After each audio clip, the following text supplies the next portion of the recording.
हाय नीताली, हम लोग केमिस्ट्री में जो चैप्टर अभी पढ़ रहे हैं वो है बेसिक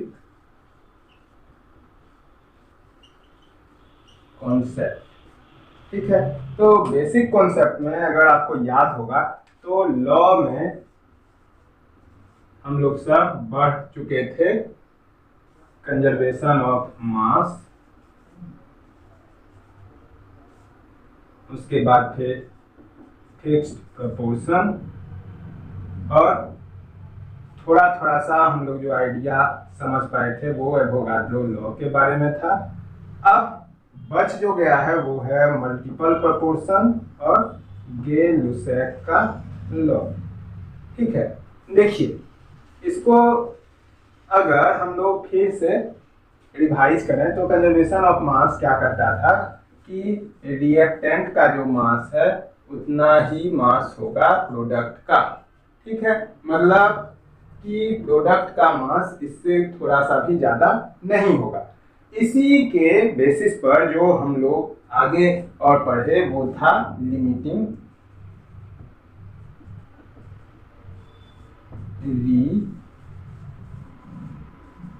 रिएजेंट। ठीक है, तो लिमिटिंग रिएजेंट एक ऐसा रिएक्टेंट या रिएजेंट होता था जिस पर कि प्रोडक्ट का अमाउंट डिपेंड करता था। हम लोग इसको कैलकुलेट कर चुके थे। अब फिक्स्ड प्रोपोर्शन का जो लॉ है वो क्या बताता था कि अगर आपके पास में कोई भी कंपाउंड हो तो उस कंपाउंड में जो एटम है उस कंपाउंड को बनाने वाला उसका रेशियो फिक्स होगा, चाहे आप उसको किसी भी सोर्स से लाए रहिए। जैसे अगर यहाँ पर ये 12 और ये 4, ठीक है, या अगर आप एटम के हिसाब से देखिए तो 1:4, इस रेशियो में ये जुड़ा हुआ है। अब आप इस CH4 को यानी मीथेन को किसी मार्सिलेंट से लेके आइए या आप लैब में इसको प्रिपेयर कीजिए। ठीक है, या आप किसी रूमिनेंट एनिमल जो भी हो उसके स्टमक में जो प्रेजेंट है वो चीज से आपको ये मिल जाए। ठीक, या आप किसी बैक्टीरिया के थ्रू ये बनवा लीजिए। सब में कार्बन हाइड्रोजन का जो रेशियो है वो इतना ही होगा। ठीक, ये चीज था फिक्स्ड प्रोपोर्शन का लॉ। अब मल्टीपल प्रोपोर्शन जो है वो बताता है कि अलग अलग रेशियो में अगर हम लोग सेम एलिमेंट को जोड़ दें, ठीक है, या सेम एटम को सेम एलिमेंट के एटम को जोड़ें तब जो बनाएगा वो अलग अलग कंपाउंड बनाएगा। ठीक है, अब इसी चीज पर बेस्ड जैसे कि आप इसका एग्जांपल ये देख सकते हैं कि H2O में यहाँ पर 2:1 है, लेकिन अगर आप H2O2 बनाते हैं तो यहाँ 2:2 यानी कि 1:1 है। ठीक, आप अगर इसको यहाँ पर इस तरह से लिख लीजिए तो ये हो जाएगा 1:1। ठीक, तो यहाँ पर जैसे ही एटम का रेशियो चेंज हुआ कंपाउंड भी चेंज हो गया। ठीक है, अब सेम चीज गे-लुसैक का जो लॉ था वहां पर इसी चीज को वो वॉल्यूम के टर्म में बताए थे। ठीक, कि इतना वॉल्यूम जो है वो मिलके इतना बनाएगा, ये चीज भी फिक्स होता है। मतलब फिक्स प्रोपोर्शन के लॉ को वो मास से हटा के वॉल्यूम पर लेके यही चीज को वो वॉल्यूम के टर्म में बताए थे कि अब अगर मान लीजिए हम लोग को बनाना है H2 + O2 H2O। ठीक है, तो इसका हम लोग अगर 100 ml लें, इसका 50 ml लें तो ये कितना 100 ml अगर बन रहा है। ठीक है, तो यहाँ पर अगर हम लोग वॉल्यूम चेंज कर दें तो ये कुछ अलग वॉल्यूम का बन जाए। यही चीज को थोड़ा सा और एक्सपेंड करके अगर समझें तो आपको एवोगाड्रो का लॉ समझ में आ जाएगा। एवोगाड्रो का लॉ क्या कहता है कि अगर टेम्परेचर और प्रेशर सेम रहे ठीक है। तो इस कंडीशन में क्या चीज सेम हो जाएगा, तो उसका जो वॉल्यूम है वो अगर इक्वल रहे, वॉल्यूम 1 का अगर इक्वल हो या वॉल्यूम ए बराबर वॉल्यूम बी के हो, ठीक है, सेम टेम्परेचर प्रेशर पर, तो उन दोनों का नंबर ऑफ मोल भी सेम होगा। नंबर ऑफ मोल सेम कहने का मतलब कि उसका नंबर ऑफ मॉलिक्यूल या नंबर ऑफ एटम जो है वो, आप नंबर ऑफ मॉलिक्यूल अगर मॉलिक्यूल के लेवल पर है वो, तो उसका जो नंबर ऑफ मॉलिक्यूल है वो सेम होगा। अगर दोनों एटम के फॉर्म में है तो दोनों का नंबर ऑफ एटम सेम होगा। मतलब कि अगर, क्योंकि आप इस तरह से देख सकते हैं, मान लीजिए कोई एक मॉलिक्यूल है CO2, कितना एटम यहां पर है, 3 एटम।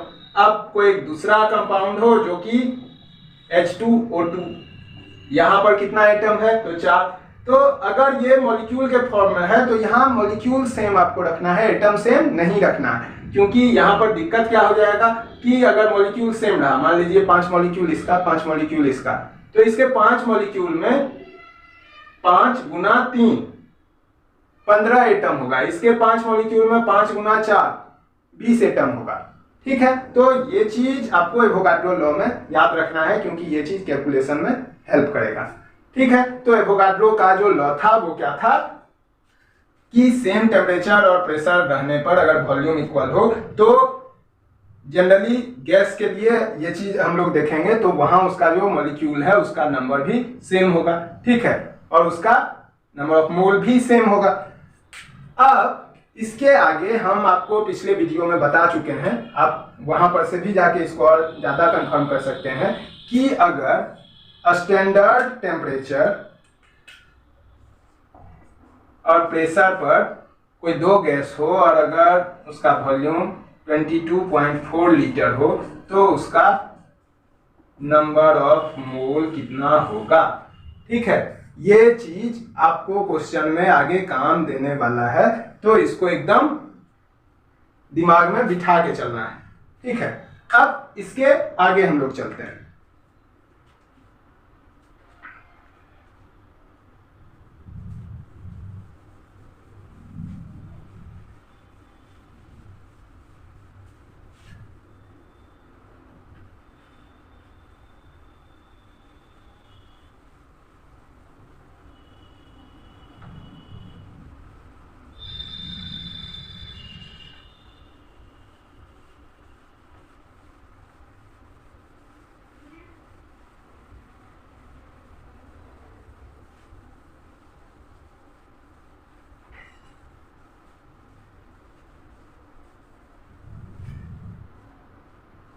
देखिए, अब क्या है कि जब भी आप कभी नंबर ऑफ मोल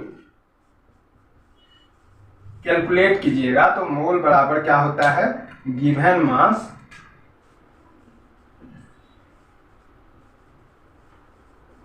बटा एटॉमिक और मॉलिक्यूलर मास, या यहां पर फॉर्मूला मास भी आप यूज कीजिएगा।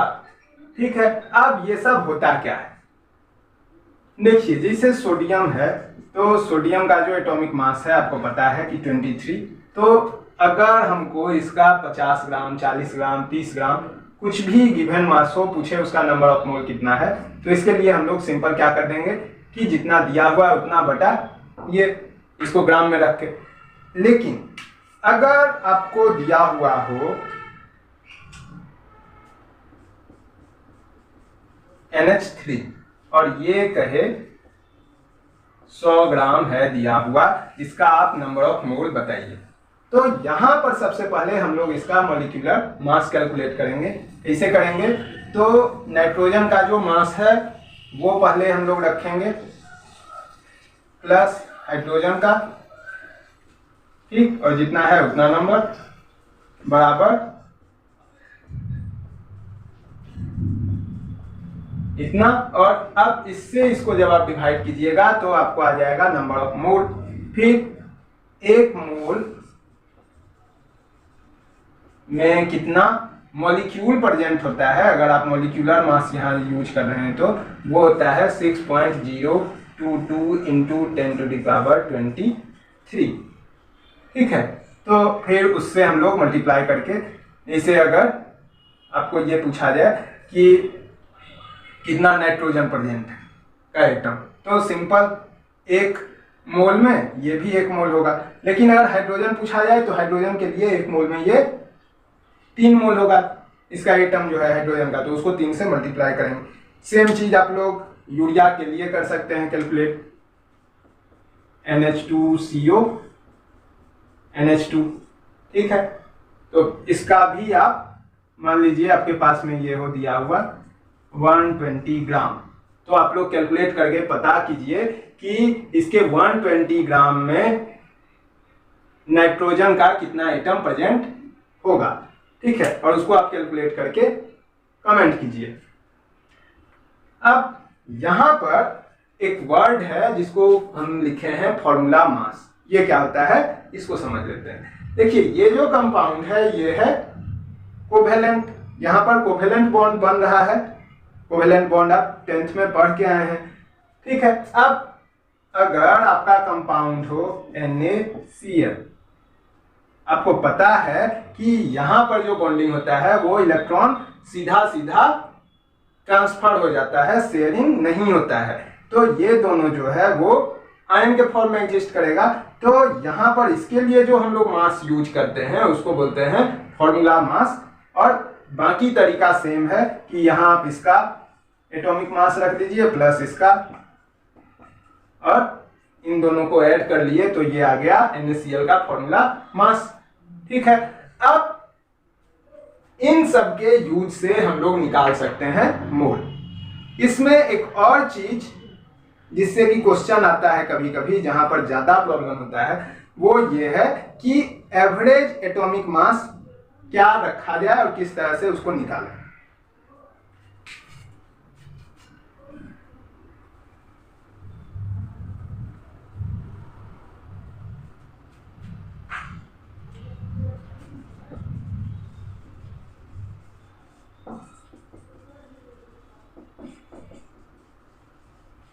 देखिए एवरेज एटॉमिक मास में क्या गिवन होता है इसको समझिए।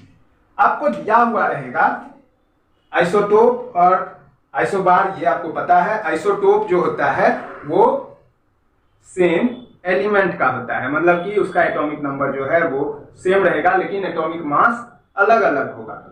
ठीक है, मान लीजिए आपके पास में दिया हुआ हो C12 और C14, और इन दोनों का आपको हम अभी बता चुके हैं कि एटॉमिक नंबर क्या होना है, दोनों कार्बन है तो इसका एटॉमिक नंबर 6 ही होना है।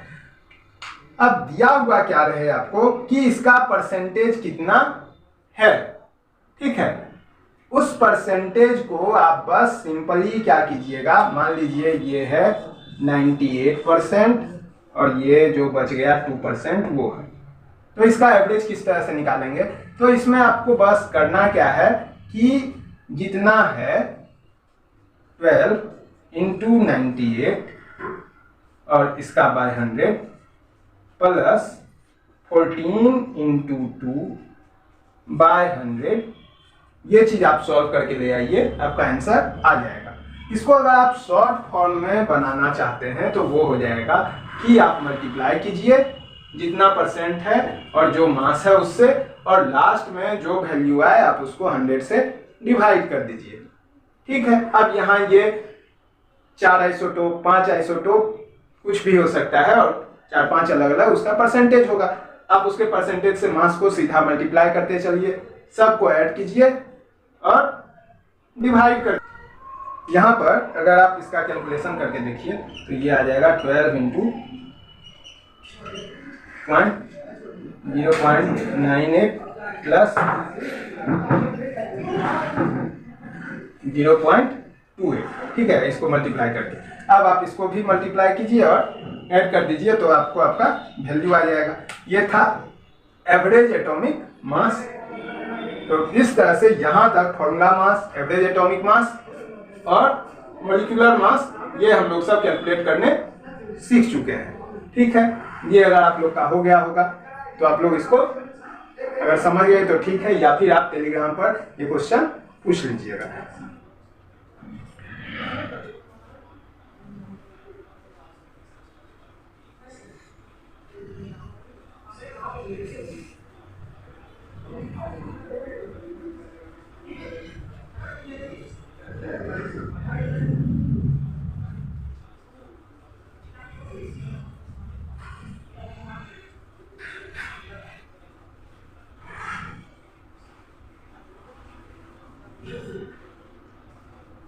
अब जो इसके आगे का क्वेश्चन है उसको समझिए।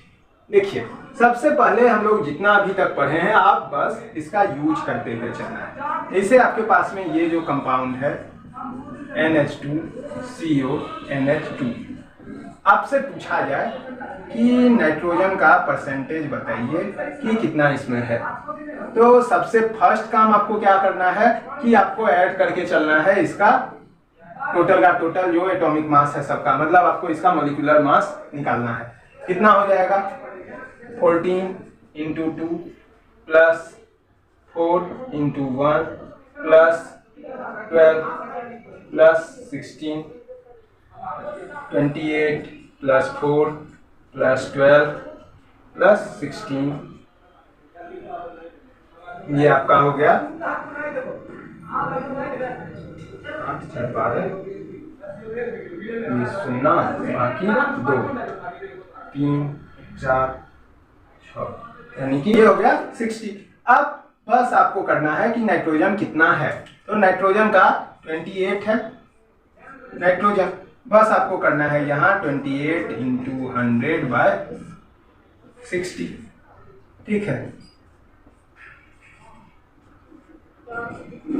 28 × 5/3, इतना परसेंट हो गया नाइट्रोजन, ठीक है। तो ये हो गया आपका परसेंटेज कंपोजिशन निकालने का तरीका कि कोई भी चीज, मतलब किसी भी कंपाउंड में कोई एलिमेंट का कितना परसेंट मास प्रेजेंट है, ये एक तरीका हो गया मास परसेंट निकालने का। अब इसका रिवर्स भी आपके लिए किया जा सकता है कि इतना परसेंट है तो क्या बनेगा कंपाउंड, वो आप उसका फॉर्मूला बताइए, सबका अलग अलग परसेंटेज दिया हुआ रहेगा, ठीक। तो हम इसके नेक्स्ट वीडियो में इस चैप्टर से रिलेटेड जो जो एक्सपेक्टेड क्वेश्चन हो सकता है या जो हार्ड लगता है आप लोग भी सजेस्ट कीजिए, वो सब क्वेश्चन को हम करवाएंगे, ठीक है। अब इसके आगे जो है वो है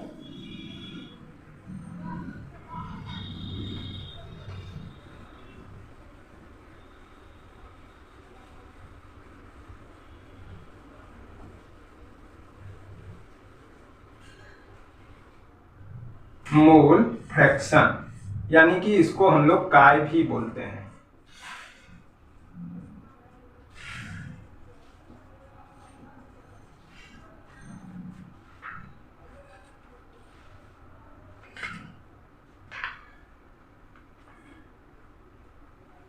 देखिए, मोल फ्रैक्शन में होता क्या है इसको समझते हैं। मोल आपको पता है क्या होता है, ठीक। अब सेम चीज का फ्रैक्शन निकालना, जैसे बेसिक फ्रैक्शन होता है वही चीज यहाँ मोल फ्रैक्शन में होता है। इसको रिप्रेजेंट हम लोग इस तरह से काय से करते हैं।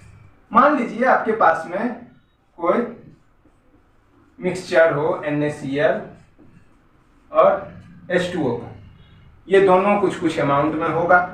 ये अगर 60 ग्राम हो और ये 100 ग्राम, इस टाइप का एक मिक्सचर हम लोग बनाए, तो सबसे फर्स्ट काम क्या करना है कि आपको NaCl का मोल निकालना है, H2O का मोल निकालना है। कैसे निकालेंगे, तो जो गिवन मास है बटा मॉलिक्यूलर मास ऑफ NaCl, और यहाँ पर इसके लिए गिवन मास 100 बटा मॉलिक्यूलर मास ऑफ H2O। किस तरह से करेंगे हम पहले बता चुके हैं कि Na और Cl इन दोनों के एटॉमिक मास को ऐड करेंगे, आ जाएगा, ठीक। ये 35.5, ये 23 ऐड करके यहाँ आ जाएगा। ये H2O में भी सेम चीज करना है, हाइड्रोजन का 1 × 2 यानी 2 + 16 वो यहाँ लिख देंगे, डिवाइड करने पर आपको आ जाएगा। अब मोल फ्रैक्शन अगर आपको निकालना हो NaCl का, ठीक है, तो करना क्या है कि Na का number of mole of NaCl, ठीक, NaCl का नंबर ऑफ मोल बाय इन दोनों का नंबर ऑफ मोल का सम, यानी number of mole of NaCl plus number of mole of H2O।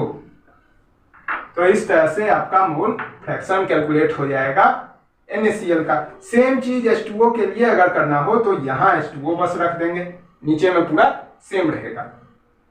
अगर एक चीज आप ध्यान दीजिए, मान लीजिए A और B ये दो टाइप के कंपाउंड से कोई मिक्सचर बना हुआ हो और A का जो मोल फ्रैक्शन है वो है A बटा, ये अगर इन दोनों का नंबर ऑफ मोल हो तो Na बटा Nb प्लस N या Na प्लस Nb, ठीक। और सेम B के लिए भी अगर हम लोग करें तो Nb बटा Na प्लस Nb ही आएगा सेम। और अगर आप इन दोनों को ऐड कीजिए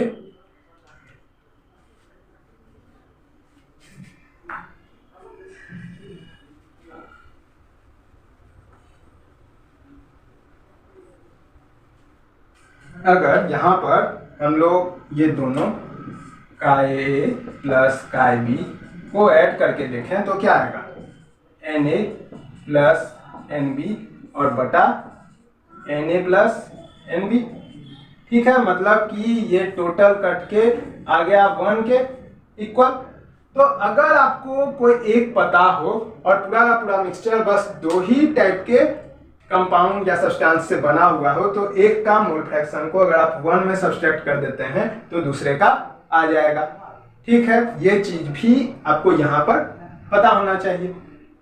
इसके बाद मास परसेंट आपको पता है, जो नेक्स्ट है वो भी मास पर ही डिपेंड है। वहां पर उसको हम लोग कहते हैं मोलैलिटी,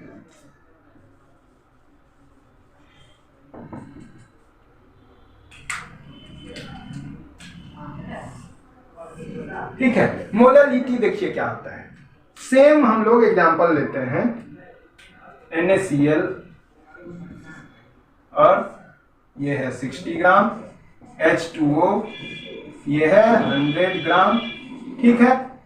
होगा क्या मोलैलिटी में कि यहां पर आपको सबसे पहले समझना है सॉल्यूट सॉल्वेंट।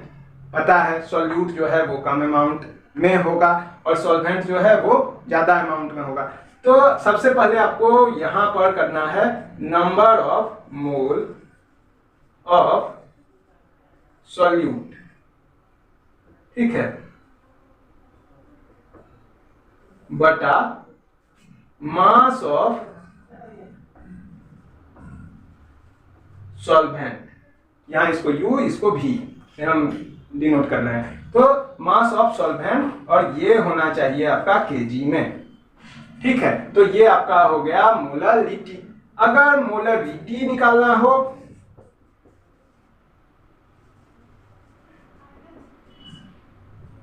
तो सेम चीज number of mole of solute बटा का वॉल्यूम ऑफ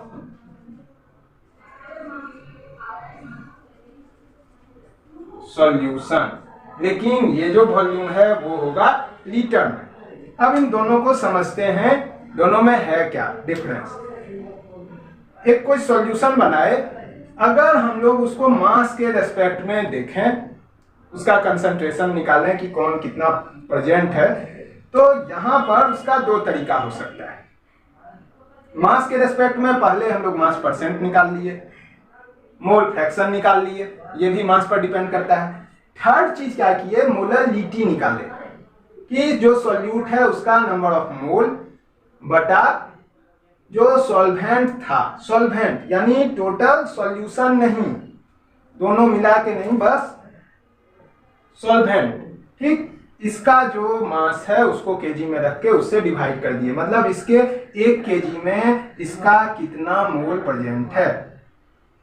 सॉल्वेंट के 1 केजी में सॉल्यूट का कितना नंबर ऑफ मोल प्रेजेंट है वो हो गया मोलरिटी। ठीक, इसको रिवर्स में आप इस तरह से भी समझ सकते हैं।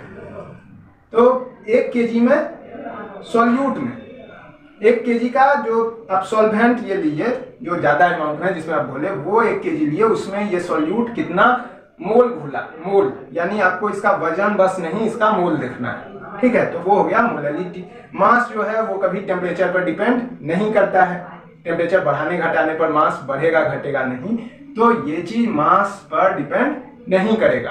ठीक है, मास बढ़ाइए घटाइए उससे कोई इसको अंतर नहीं आना है।